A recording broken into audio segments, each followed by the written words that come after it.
Welcome back. Thom Hartmann here with you. I posed a question in an earlier hour. I was referencing this piece by David DeGraw, pointing out that the number of jobs that exist in America is 50% of the number of people of working age who are looking for a job. That only 30% of Americans can actually work full-time and pay all their bills. That 70% of us are continuously getting more and more in debt as a consequence of the declining standard of living in the middle class. And I said, is this going to lead to revolution? What does revolution look like? How does America change? How do these things happen? I think one of the most fascinating books that I have read in decades, I read almost a decade ago, it was called The Revolution of 1800 by Dan Sisson. I was so blown away by it that I contacted a publisher and I contacted Dan and said, let's bring this book back into print. It was out of print at the time. Dan wrote it 40 years ago. And it is back out now. I wrote a foreword for it and went through the whole book with Dan and sort of edited it, as it were. And it's just it's a masterpiece about politics in America, and specifically the Revolution of 1800, the election of Thomas Jefferson in 1800. And Dan Sisson is with us, the author of that book. Hey, Dan. You bet. Hi there, Tom. Great to have you with us. We're going to do, over the next few weeks or months, we're going to do sort of a Thom Hartmann University book club here. And I want to start out, and the first book we're going to do is the Revolution of 1800. So let's go to chapter 1. In that first chapter, you lay out the concept of faction, which I'm guessing 99 out of 100 Americans could not tell you what faction is, other than maybe 10 out of 100 Americans or 5 out of 100 Americans know that James Madison railed against it in Federalist Number 10. But what is faction? Well, faction is something that the Founding Fathers were agreed upon. It was a group of people who would get together. They would have some kind of an interest that they were united about. And this would be something that would be against the permanent interest of the community or the nation. And equally important was that they were willing to use violence to attain those ends. At least that's how James Madison, who's the father of our Constitution, defined it. Mm-hmm.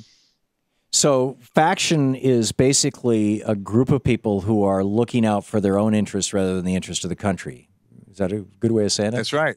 So how does that contrast with political party? How is a faction different than a party? Well, this was really an interesting thing that happened in our history. If you look at the 18th century and the people who founded this country, they identified a faction and a party as being synonymous. And they would say that a party, as long as it thought about ideas and talked to people and tried to convince them to believe in their ideas, they were a party. But the minute that they tried to activate those ideas, to have some way in which they would rule in the society, they became a faction. And the factions were considered violent. They would lead to political violence, and those were both ideas and a practical kind of violence in which they would change the nature of the society because of their greed or because of their self-interest. How are the nothing to Go ahead. Yeah, go ahead. Well, how are the lobbying groups? I mean, the front page story in the New York Times today about how lobbyists are now giving money and gifts and campaign contributions and trips and vacations and things to state attorneys general, and it's like our entire politics from top to bottom have been corrupted by these Supreme Court decisions. How are the groups that are corrupting these people, these lobbyists for the billionaires or for the individual corporations, how are they not a faction, or is that the definition of faction? Well, they are a faction, and I think that what happened was, if you look at, say, George Washington's farewell address, you find out that factions were excoriated and parties were excoriated. They were considered, as I said earlier, synonymous. And so anybody who read the farewell address would be horrified by the prospect that factions and party would dominate the society. And so when Jackson came into office as president and Martin Van Buren, his successor, they realized that the political party that they had founded was a dynamite organization, and they wanted to continue their control of American society. And so they simply stopped talking about faction. And we didn't mention faction until, say, a decade before the Civil War. And we saw what that led to. But after the Civil War, people talked about parties exclusively. And in our own time in the 21st century, as you never see the word. And yet we know that virtually, say, a generation ago, every person who went to high school, and especially those who went to college, they all read Federalist Number 10 and tried to figure out what Madison meant by faction.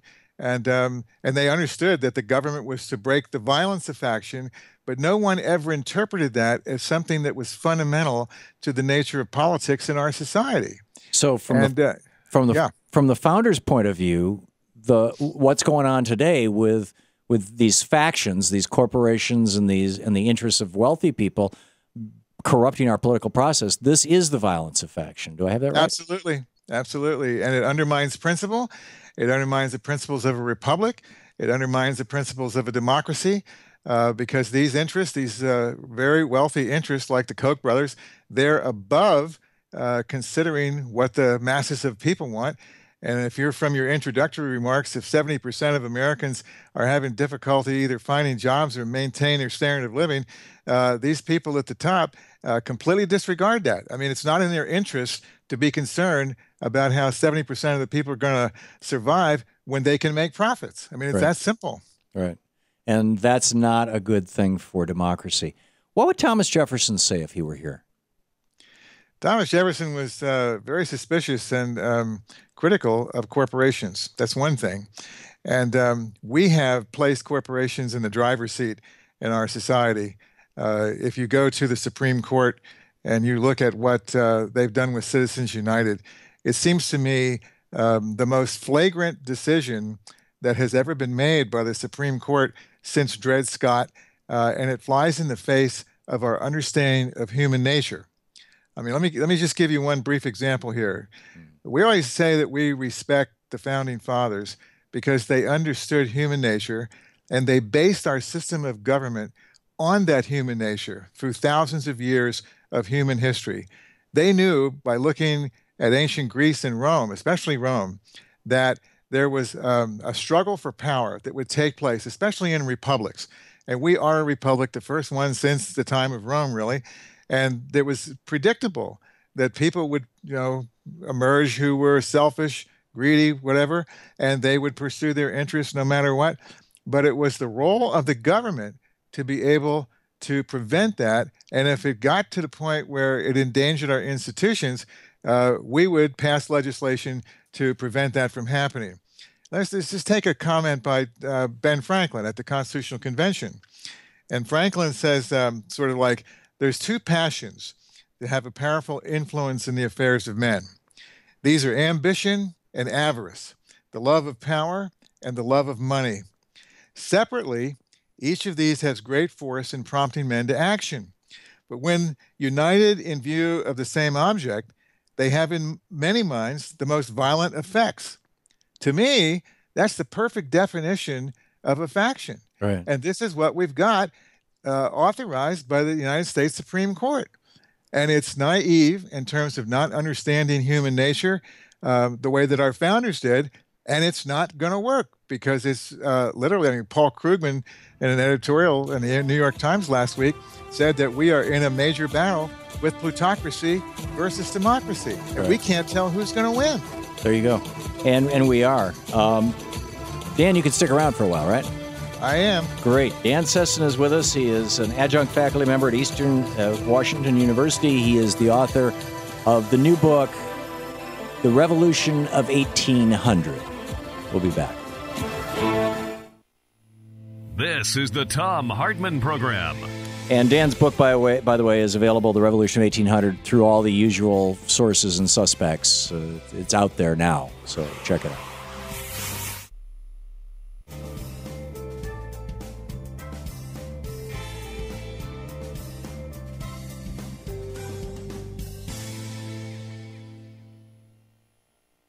Welcome back. Oh, our quote for the day: "The opposite of poverty isn't wealth, it's justice," from Brian Stevenson in his book, Just Mercy. Interesting. Dan, welcome back. Okay, Tom. Shall we take some phone calls here? Sure. Okay. Whatever. Let's see what people have to say. Some of their thoughts. Jesse in Miami, Florida, has some thoughts on revolutions. Jesse, you're on the air. Hey, thanks. God bless y'all guys. Hey, Tom, I think you started a revolution back in 2009. You said, I wish I could put my money someplace other than these big banks. Then the next thing I remember, Huffington Post set up a site to start Move Your Money. Yeah.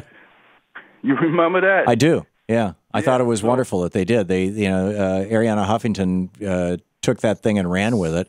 And I can't say it was my thing. I mean, there were a lot of us who were talking like that. Move your money into. But, it was grassroots there. Yeah. But Jesse, do you have a question or comment for Dan? Yeah. Thomas Paine, common sense. If he was running for president today, what would he do to try to continue that Move Your Money movement? That's the question. Thank you, Jesse. Well, first of all, Tom Paine wasn't an American citizen, so he couldn't be elected. But second of all, as great as Tom Paine was, he was a tremendous collaborator with Jefferson. I mean, both of them together developed basically the American idea of revolution, which Tom and I have talked about, and it's more sophisticated than anything that we have seen in the last 200 years. I mean, it's more realistic in terms of international politics and what the needs of a democratic republic are than anything we've seen. So that would make it difficult. I don't think Tom Paine, who died in poverty, would have accepted money from all these corporations. He would have scoffed at the Citizens United decision.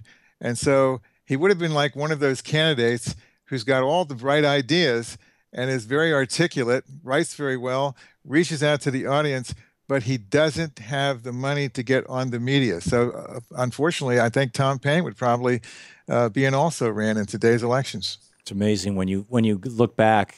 Common Sense was great. It was a call to action, but I think that his Agrarian Justice. Thank you, Shane. His book Agrarian Justice was shocking. I mean, when I read that, it basically laid out the New Deal. Yeah, his Rights of Man was a landmark. And that too, yeah, the Rights of Man. Mm-hmm. But in Agrarian Justice, he laid out Social Security, he laid out the minimum wage, he laid out a guaranteed minimum income. He hit so many things that ended up later being part of FDR's New Deal. It was really and truly astonishing. I think he was prescient in a way. He was, and same way with Jefferson. Think about it; they're both 200 years ahead of their time. Basically, that's the way I look at them. Or they were the necessary people for their time. Without Tom Paine, according to George Washington, there wouldn't have been a Revolutionary War. That's right. I agree with that. So Valley Forge. Yep. Yeah, and the same thing with with Thomas Jefferson signing the Declaration of or writing the Declaration of Independence. It was really, these guys were really remarkable people. We're talking with Dan Sisson. He's coming to us live courtesy of the Eastern Washington University studio facilities, and for that we thank them very much. And we'll be back in just a second here with more of Dan. Stick around.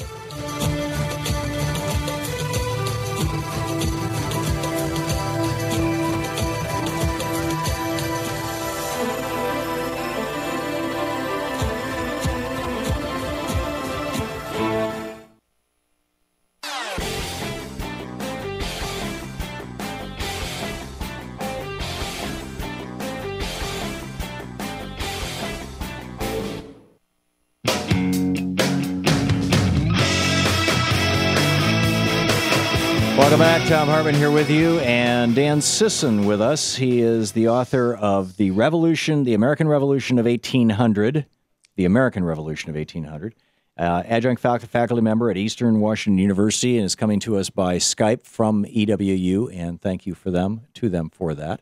And we're doing our Thom Hartmann University book club. And our book is The American Revolution of 1800, and the first chapter, we're talking about the first chapter today, it's about faction, something that most how horrified the founders were of the possibility of faction gaining purchase, as they would say back then, getting a toehold in America. Dan, anything you wanted to add to that first chapter before we pick up some phone calls? Well, yeah. One of the things that I would try to urge readers to do is to pick up and it wouldn't take them 15 minutes to do this, but to pick up a copy of a history book that has Washington's farewell address in it. And if you read most of the address, you don't even have to read the whole thing, but about 2/3 of it really is devoted to explaining how faction will undermine our very society. And that is the one thing that they feared the most. And there's a story about this that I think is really important that people might even understand better. And that is that when Washington was the president, obviously the country was in all kinds of turmoil. And then he was going to retire and go back to Mount Vernon.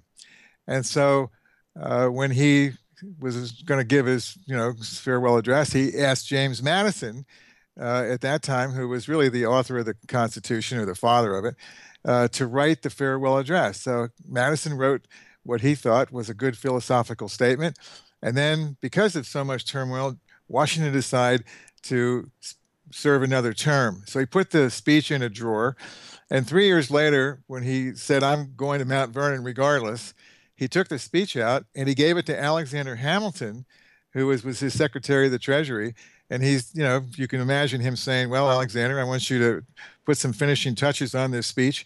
And we look at it today as the combined wisdom of the father of the country, Washington, the father of the Constitution, Madison, Hamilton, who was the chief architect of our economic policies at the time, as being a unified statement about the basic principles of our political system. And this is what we should really pay attention to. These are the founding principles. These are the things that have continued and allowed us to have a free society. So when you read those, you find out that they looked upon faction as being an absolute horror. And they make no bones about this. And party is mentioned just alongside faction. So when you hear the word party in our two-party system, and if you start to think about the idea of faction related to party, you suddenly have a tool in which you can make distinctions and analyze what is going on in our politics today to make sense out of it.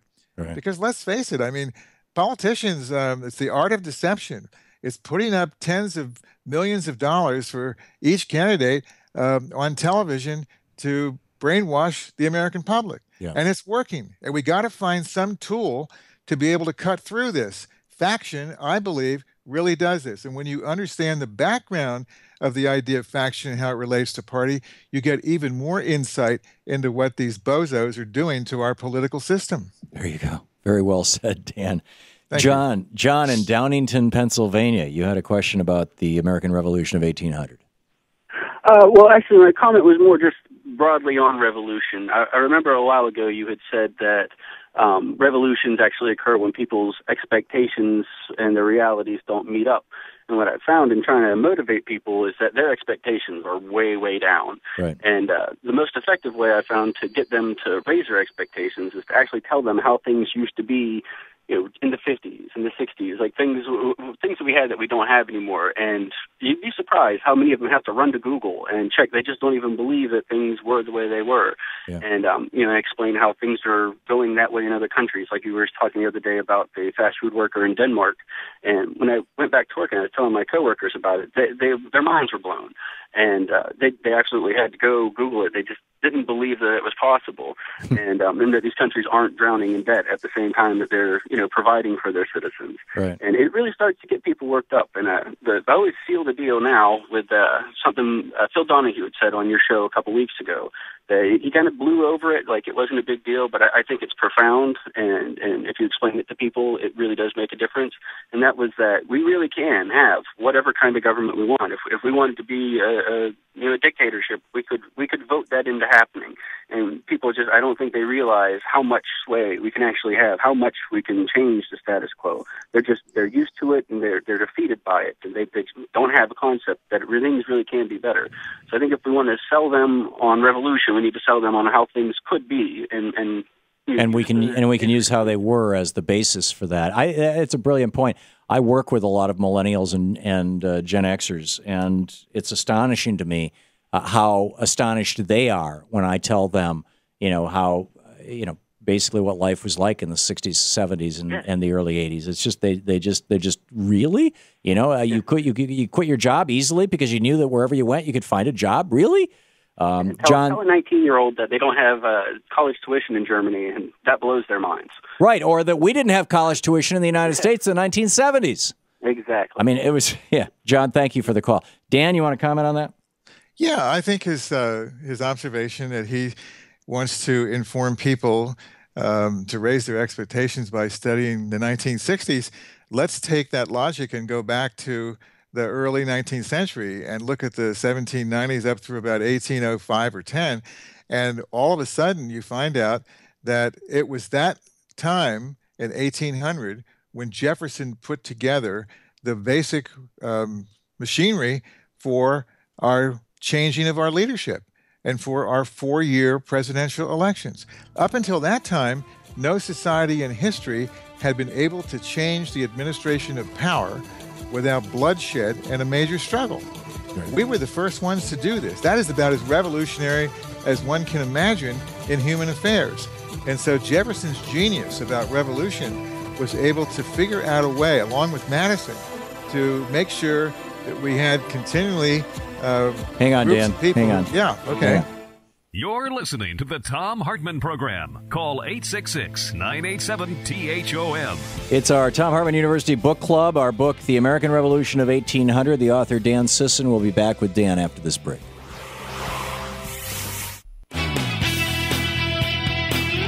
28 minutes before the hour. Welcome back. Thom Hartmann here with you. And Dan Sisson on the line with us. He is the author of The American Revolution of 1800 and an adjunct faculty member at Eastern Washington University who are bringing him to us. And Dan, welcome back. I'm here. So the essence, for people who are just tuning in, the essence of the first chapter, this is our Thom Hartmann University Book Club, and the book of the day is The American Revolution of 1800. The essence of the first chapter is about faction. You want to just restate that real quickly? Okay, well, the founders believed that factions were a group of people whose interests were adverse to the interests of the community and that they had the potential to be violent. And the party was the equal of the faction. And there's a subtle difference between them. And so that parties were things that people would talk about political ideas, and as long as they were doing that, it was fine. But when they attempted to insert their ideas into the ruling of the country at the expense of others, then they were considered violent and destructive of the ends of our political system. And so this whole idea of faction is something that we've neglected in the late 20th century or mid-20th century to the present. And I'm sort of hoping that Americans will sort of go back to their roots. I mean, we're always talking about American values. These are certainly the most insightful values that we could have. And we would be able to judge what modern politicians and parties are doing if we had a more sophisticated understanding of the relationship of party to faction. Now, that's basically what that first chapter is about. Well documented, and it's airtight in terms of this is what the founding fathers believed. It is, and it's astonishing stuff. If we were to say, would you disagree with the statement that the Koch brothers are a faction, that the AFL-CIO is a faction, that AT&T is now behaving as a faction, you know, by lobbying to not be prosecuted for things? First of all, are those relatively factual statements in your mind? Yeah, they are. Okay. And they're all interested in their objective, their corporate objectives or the objective for organized labor. And they are determined, the history of the organization show us that, exclusive of the rest of the community. Right. So they're looking out for themselves. So would it be then accurate to say that campaign finance laws like were passed in 1973 that dialed back the ability of people, whether it's the Koch brothers or a union, to participate in the political process to the extent that they're corrupting public officials, somewhat anyway, that kind of legislation defangs faction, reduces the quote violence, to use Jefferson's language, of faction, or Madison's language rather? I think that legislation, which was passed in the early 70s, I happened to have run for Congress during the 76 election, and I was worried to death about where the money was going to come from to pay for the campaign. And we established at that time that there was a relationship between the amount of money that you got as a candidate and whether or not you would win, which would make it a real race. When all the money goes to one candidate because he's willing to sit down with the bankers and have them hand him a piece of legislation that they've written, and they say to him, "Are you willing to introduce this into the House Banking Committee?" And the guy says, "Yeah, I'm willing to do that." They're going to give him 50,000 at that time. Today, they might give him 1 million. Right. So this is total corruption. I mean, this is what Franklin was talking about, combining the ambition with the power of money. And so we should make no bones about this. How in the world can a candidate be expected to resist offers of millions of dollars and still have some kind of obligation to his constituents? Right. He can't do it. Right. What and when did Franklin say? Franklin was talking about the whole idea of human nature, and he was basically saying that we're going to have what was it, faction and the influences on the affairs of men, ambition and avarice, and this is the love of power and the love of money. And he said, and you look at those separately, and you can understand each, but when you combine the two, what do you have then? You have an enormously powerful engine that is capable of ignoring the will of the majority or the ideals, the principles of democracy. And this is what all this secret money that is flowing to candidates all over the country. And it's not just the candidates for federal offices now, it's the state offices, it's judges, it's people at the lower levels, which will make the decisions about reaffirming, the Supreme Court's decision. This is absolute bribery of our political system. Yeah, it's genuinely astonishing. Let's pick up some phone calls here. Nate in North Augusta, South Carolina. You wanted to jump into the conversation about revolution? I was just curious if you had a comment about the people who are very gung-ho about gun rights and how the fact that they're always justifying their right to carry a gun as that moment where maybe the government becomes so over oppressing that they will need to defend themselves with violence. How these people actually play into the faction, these factions, and how this leads to further erosion of civil liberties. It's a great question, Nate. And in fact, if I can just add to that, Dan, Joni Ernst, who's running for the Senate as a Republican from Iowa, recently said that she carries a gun, a concealed weapon, in case the government ever becomes oppressive. Well, this is the Clive Bundy scenario. Yeah. And I think that we have to balance this out, with the law. And what does the Constitution say? I mean, shouldn't the Second Amendment have equal rights with the First Amendment, in terms of our Constitution? But at the same time, we can't advocate the use of the Second Amendment so that it somehow oppresses other people. I mean, in other words, there's got to be some kind of balance in it. That's my approach to it. Yeah. And what I see, the NRA is willing to give money to candidates strictly for its own views, and no matter what the consequences are, they're going to give more money. And I don't think there's it's almost unprecedented, this business about these school shootings and everything else that's tearing some of our communities apart. But we have these basic rights. And so we've got to find in the political community legislators who are going to have to find the middle ground so that we don't give up our rights, but at the same time, we protect the community. Right. This is probably the greatest dilemma that all societies have. The NRA is a faction, in other words. Yeah. And so the factions who strenuously push their agenda at the expense of everybody else on both sides have to be controlled by the legislation. And right now, Congress is polarized in terms of writing what I would consider decent legislation about the gun question. We just can't do it. We're paralyzed at this point. Yeah. Walter in Leesburg, Virginia. You're on the air with Dan Sisson and me. Hey, thanks for taking my call. It's just, I just can't believe that people just cannot see, their own nose in front of their face. Is what I'm trying to say is I just cannot believe that people are so stupid to vote against their own best interest. Yeah. It's really scary. Faction has a lot of money, and Faction is telling them that they should vote against their own self-interest. It's fear. Yeah. I think it's fear. Thank you, Tom. Walter. Go for it, Dan. Yeah, I think it's fear, and I think Walter's question gets right to the heart of that fear. I think that Americans, by and large, when you think about the number of jobs that are available, and the fact that there are so many people who have just quit looking for a job because there aren't any, and we try to put a nice face on the economy, but for the bottom 50% or 40% anyway, there's a reality out there that if you get a job, you better hold on to that job no matter what.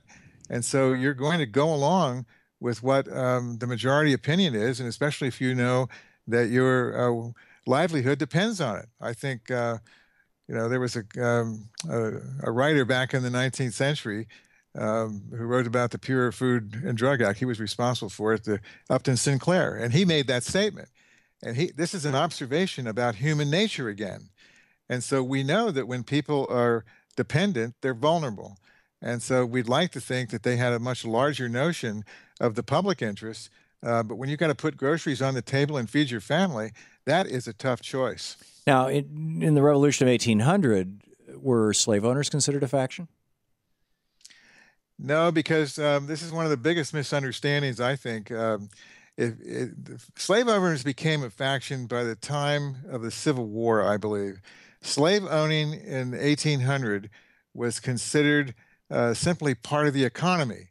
It's an unfortunate part, but you can look at the Constitutional Convention and the debates, and there's hardly, the realization that if we alienated the slaveholders, there wouldn't be a United States of America. Right. And so we made a bargain. We would eliminate slavery by 1808, but we would allow it to peter out. We wouldn't allow, the colonial trade from Africa and others to come in, but we would allow slavery within the United States. So, the plantation owners would trade slaves. And so we've got to be accurate about our history here. Yeah. To indict people like Jefferson because he was part of that slave culture and not pay attention to his political ideas is, I think, sheer folly on our part. Yeah, I don't disagree. We'll be back with Dan Sisson, author of The American Revolution of 1800. We're going through Chapter 1 and taking your calls about it right after this. You're listening to the Thom Hartmann Program. Visit ThomHartmann.com for audio and video archives. The book is The American Revolution of 1800 by Dan Sisson. Check it out.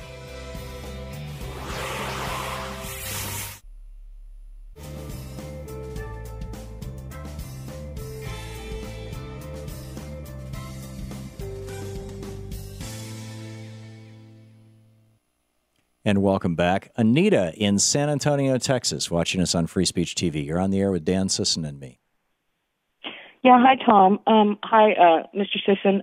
Yeah. I have to disagree with you. I don't think it's both sides. I think there's one party, one faction that is actively trying to stop people from voting who would try to stop them.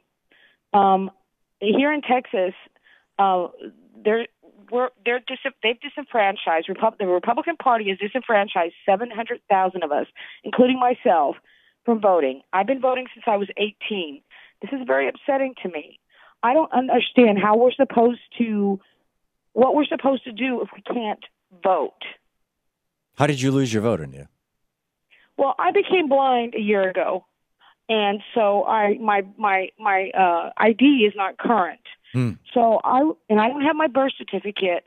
I would have to, and I called the election person or whatever here in Bexar County, and they didn't seem to know what I was supposed to do. But apparently, I have to have a birth certificate, which I don't have at home. I don't know what happened to it. My mother died when I was young, and so that would cost, I think, $40, and I'd have to find a way to get there. and then I had to find a way and time and somebody to take me there and a way to get to the DMV. There is a party that is actively trying to stop people from voting. You're right. You're right. And the Democratic Party is fighting that. Anita, thank you for the call. Dan, this is the ultimate faction, isn't it? Not just to corrupt democracy, but prevent people from participating in it? Well, yeah, I think you're right. When you say the ultimate faction, what we've seen is this: the Supreme Court has upheld that Texas attempt, as well as a couple of others, maybe in Wisconsin. And what we're witnessing is the slow transformation of our Republican institutions here. And this fits into what Washington and Madison and Hamilton and others were saying about the violence of faction. The violence is against the very idea that this young woman would have the right to vote, even though she's just recently blinded and doesn't, have the proper IDs or whatever. At another time in our history, say 40, 50 years ago, it would seem to me that the voting officials would do everything in their power to make sure that she got to the polls. Well, what this reveals, I think, is how corrupt certain party officials have become, acting in a factious way. And what I would recommend to her is that she's not going to be able to do anything about this in the next 4 days when the voting starts, but she's got to take the long run here. I would hope that she would devote her energies to making sure that the next round of elections, that those people who don't have the photo IDs or whatever, or birth certificates, would have access to the polls. And that way you can change the system in a positive manner. But you can't throw up your hands and just say, well, it's a corrupt group, so we're finished. And this is what the revolution of 1800 is about. It's trying to urge people to see how the machinery of government works, to stick with it, have some continuity in preserving our institutions. And this is the way, it's a very positive message about what is possible. Your previous caller was saying we can become anything that we want. Well, what we want is to have those rights restored, and we can do it. We just have to have perseverance. Dan Sisson is with us. We'll be back with more your calls and comments and questions for Dan. He's the author of The American Revolution of 1800, brought to us today by the university where he teaches, Eastern Washington University. We'll be right back.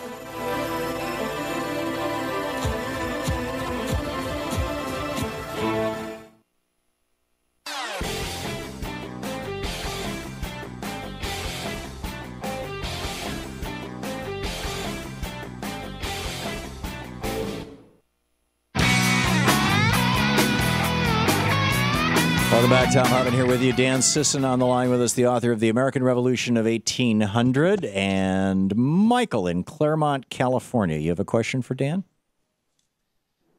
Yes, I do. I have long been interested in the history of the Roman Empire, the ancient empire, and I just ordered your book from Amazon.com, by the way. Hello, Tom. Hello, Dan. Thank you. I usually wait for the paperback, but after having met you, in a manner of speaking, I decided to go ahead and order the hardback. In any case, there have been a lot of specious analogies between, talking about Roman Empire and the United States presently. My question is simply, for Dan, what do you think that the 2014 equivalent of the Roman bread and circuses is? Good question. What I would say is the throwing of money at our political elections. That's one. The other is that what happens when you analyze what occurred before the circuses, the bread and circuses. I would focus on the period of the immediate breakdown of the Republic with Caesar. And this is what Jefferson and Hamilton and all these other people were really concerned with. There's a great story that's in the book about how Washington told his cabinet members, if they're going to be an emergency and I'm not here, to meet at somebody's house. So they go to their house, and Jefferson's got these three paintings up on the wall of Newton, Bacon, and Locke. And so Hamilton's late to the meeting, and he walks in, and you can see him, it's cold outside, he's taking off his coat, and he looks up, and he says, "Who are those three figures?" And Jefferson says, "That's Newton, Bacon, and Locke, the three greatest men who have ever lived." There's a silence, and all of a sudden, Hamilton says, Julius Caesar is the greatest man who ever lived. Adams at that point almost had apoplexy. Everybody realized that it was Caesar who overthrew the Republic. And this is where the focus of the founders was in terms of what actually preceded immediately the building of the Roman Empire. And so what we're witnessing here... So wait a minute. What you're saying is that the Roman Empire came after the Roman Republic, that the Roman Republic was destroyed by Caesar, and then it became empire. Is there an analogy to modern America? We haven't reached the point where we have the formal empire of our rulers, but we have a kind of empire that we've known about for a long time abroad. And America's attempts to solve violence and political problems and occupy other countries has all the trappings of an empire, but we still have these figures. And I guess the analogy to the Roman Empire was that out of the 30 or 40 Roman emperors, about 28 or something like that were either assassinated or stabbed or took poison or whatever by their handlers. Right. And what we're witnessing, I believe, is the possibility that we're having influences control some of our elected officials. We have to be very, very smart about that and recognize that if it starts to happen. And so when we have, say, drones, and we have a president who sends drones to another country and kills American citizen, basically, and a lot of other people without authorization of Congress, this is what an empire does. They go to war without any authorization from the people or discussion of their representatives or anything else. And so there are trappings about an empire that we're beginning to see more and more, and we've got to somehow surmount those or reverse them. And if we don't, then at some point in the future, we are going to be a full-fledged empire. And no longer a republic, a democratic republic. Yeah, no longer. And that's what I believe Paul Krugman is talking about in that column in which he says there is this major struggle going on now between the plutocrats and the Democrats, but he could also say that those plutocrats are imperial. That is, they believe in power. And that's what the Roman Empire was. It's called the Imperium. Wow. Brilliant. Jim in Titusville, Florida. You're on the air with Dan and me. Well, one of the worst things of faction I think we need to talk about is what we're doing to our kids. They're rewriting history in the textbooks. They're writing out stuff, and I think Texas is the worst. I don't even think they call us a democracy anymore. They call us a democratically elected republic, so it sounds more like Republicans, and it's just a shame what they're doing to the history even. Remarkable. Yeah, I know about that, and there are things that can be done about that. I think that there is a movement in Texas now at the state school board to try to reverse this. But this is almost a perfect illustration of what happens when you get a minority group. And I don't care whether it's religious or it deals with science and global warming. We've got to be honest and give our kids a true representation of the world. That's the only thing that's going to work in the future. And so we got to hope that enough people realize that they say we're just not going to put up with this. I think that's the real issue. We just can't put up with that. Dan, we just have a minute left. Your closing thoughts on Chapter 1 of the American Revolution of 1800. Yeah, my closing thoughts. I hope I don't repeat myself here, but that's quite all right. One of the things that I feel about the first chapter of the book is that there's nothing like it that's been written in the literature of American history, and that if a person sits down and reads that chapter and has some awareness about his own history, that you will get the tools to be able to see through all of the things that the PR people and the media consultants and the professional politicians are telling the American people about what is the reality of our time. And you will see that it's just simply not true, most of it. It's always got a point of exaggeration. It's never telling the truth exactly like it is. And I think more than ever, Americans have to be able to see things as they really are. Right. And that first chapter can help you do it. There you go. We need to know where we came from to know where we are and where we're going. Dan Sisson, the author of The American Revolution of 1800. Thank you, Dan. Thank you, Tom. Great talking with you today.